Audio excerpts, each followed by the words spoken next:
We seek your headman, your king. Salut tout le monde, c'est Xavier, bienvenue sur Watch Mojo français et aujourd'hui on vous présente nos choix pour les films qui ont subi les plus grandes marges de perte de profit, prenant en compte le budget et les coûts de marketing. Keep your mind strong. Don't stop. Is he crying? Numéro 10, L'île aux pirates, 217 millions de dollars. C'est le film qui a découragé Hollywood de produire des films de pirates pendant des années. It's a map to Cutthroat Island, the buried treasure of a Spanish gold ship.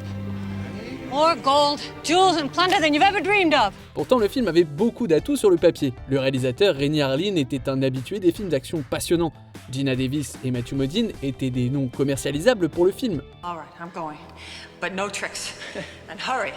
Alors pourquoi L'île aux pirates a-t-il échoué au box-office avec 217 millions de dollars? C'était censé être un moyen de sauver Carolco Pictures de la faillite, mais c'est exactement le contraire qui s'est produit. Des membres de l'équipe ont été renvoyés, des retards se sont produits, et le chaos général était la norme. C'est un peu dommage car le résultat final, aussi troublé qu'il ait été, reste assez amusant aujourd'hui. Hand it over or you're a dead man. Huh?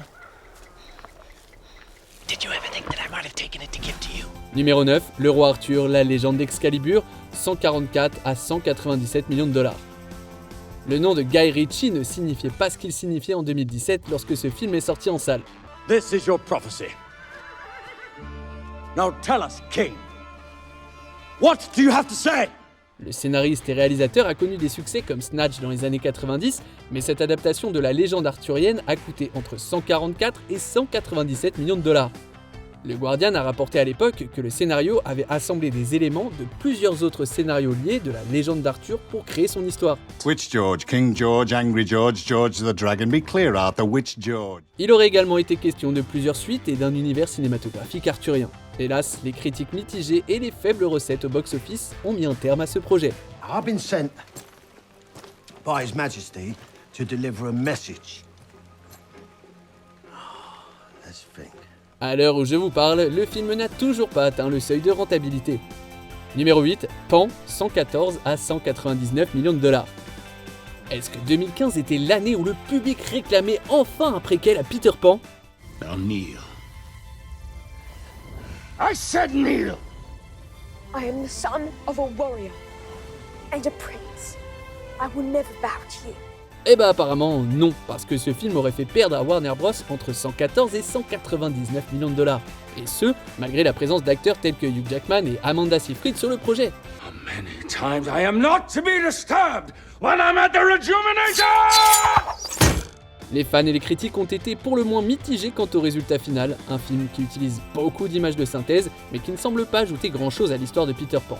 En outre, le scénario qui avait d'abord été salué dans la liste noire des films potentiels d'Hollywood n'est pas bien passé à l'écran. This isn't a game.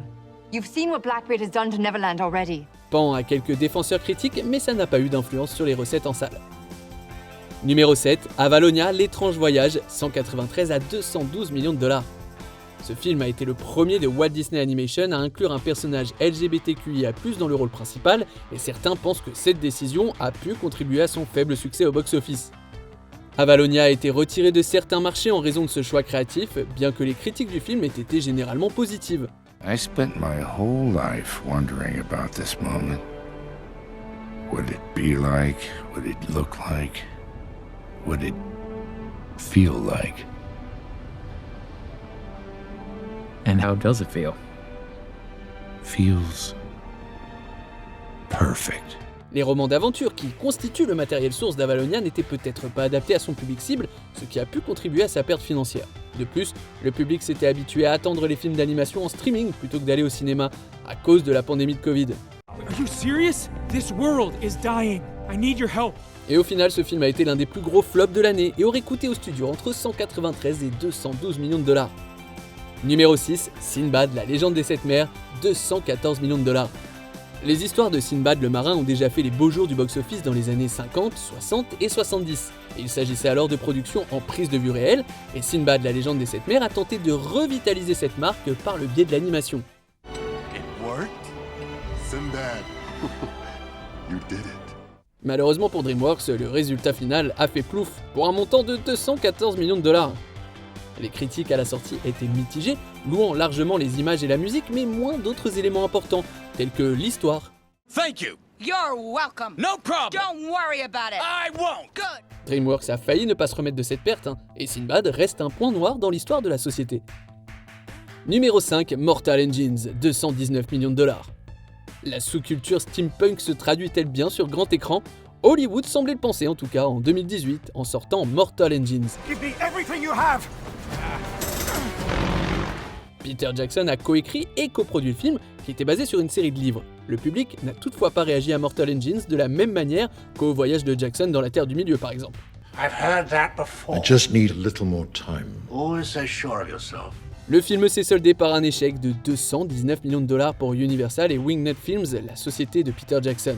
Mortal Engines, comme beaucoup de films ratés, a eu ses défenseurs tout en conservant des critiques très familières. You failed. Failed? Really don't know me, do you? Le film est tape à l'œil certes, mais n'a pas ce qu'il faut en termes de construction de monde ou d'originalité pour devenir une nouvelle franchise à succès. Numéro 4, le 13e guerrier, 130 à 243 millions de dollars. Personne ne reste éternellement au sommet. Le réalisateur John McTiernan est à l'origine de certains des films les plus influents de la culture pop, comme Predator et Piège de cristal. L'auteur Michael Crichton est à l'origine de Jurassic Park, excusez-moi du peu. Alors pourquoi ce film, par ailleurs génial, a-t-il fait un flop aussi retentissant ? La pub et le marketing autour du 13e guerrier étaient omniprésents en 1999, avec un budget compris entre 100 et 160 millions de dollars. What is he saying? Hurry to meet death before your place is taken. Pourtant, le film de McTiernan n'a récolté qu'un maigre 61,7 millions de dollars de recettes. Aujourd'hui, le 13e guerrier fait l'objet d'un véritable culte. Mais à l'époque, on parle d'une perte comprise entre 130 et 243 millions de dollars quand même. I pray thee, God, for forgiveness. Numéro 3, The Marvels, 245 millions de dollars. Il semblait inconcevable à un moment donné d'imaginer que Marvel ne puisse pas faire un succès au box-office. I'm really sorry for the way I spoke to you. Ouais, mais rien ne dure éternellement, même pas les bonnes choses, et le public s'est définitivement lassé des films de super-héros en 2023. Les décisions créatives de plus en plus controversées du studio n'ont pas aidé The Marvels lorsqu'il est sorti à cette époque, même s'il contenait un scénario qui amenait Captain et Mrs. Marvel au grand écran. Let's fly this thing. I actually don't have the key. I'm just looking after it. Certains ont blâmé la culture du fandom qui a rejeté l'équipe créative féminine de The Marvels, tandis que d'autres ont simplement parlé d'un mauvais scénario et des images de synthèse douteuses. Firefly, Nightlight, Countess Marvel, Mistress Marvel, Dr. Marvel, Dr. Bright, Professor Marvel. Quoi qu'il en soit, les jours de gloire de Marvel Studios semblaient être derrière, car plusieurs films Marvel ultérieurs n'ont pas eu le succès escompté au box-office. Numéro 2, Lone Ranger, naissance d'un héros, 216 à 256 millions de dollars. Certains personnages conservent leur place historique dans la culture pop, tandis que d'autres s'éteignent dans le grand crépuscule cinématographique. Le film Lone Ranger, sorti en 2013, semble suivre les traces de son prédécesseur, sorti en 1981 et tout aussi connu pour son flop historique au box-office. Au moment de la sortie du film, Disney devait atteindre un retour sur investissement de 650 millions de dollars pour rentrer dans ses frais. In that case, not so good. Tout ça en tenant compte de l'énorme budget marketing combiné au taux de production. En fin de compte, Lone Ranger a fait perdre à Disney entre 216 et 256 millions de dollars. Could be worse. Worse. How could this be worse? Avant de dévoiler notre premier choix, voici quelques mentions déshonorables. Pluto Nash, 168 millions de dollars. Le fameux flop au box-office d'Eddie Murphy. What do you mean, junk? This is called inventory, alright? Battleship, 79 à 205 millions de dollars. Touché, coulé. Incoming headed for the John Paul Jones. Joker Folie à 2, 125 à 200 millions de dollars. Quelques fausses notes pour ce désastre musical. Mr. Puddles. Gary Puddles? Tell me, sir, is that your God-given name? Jungle Cruise, 174 millions de dollars. Même The Rock n'a pas pu redresser le navire.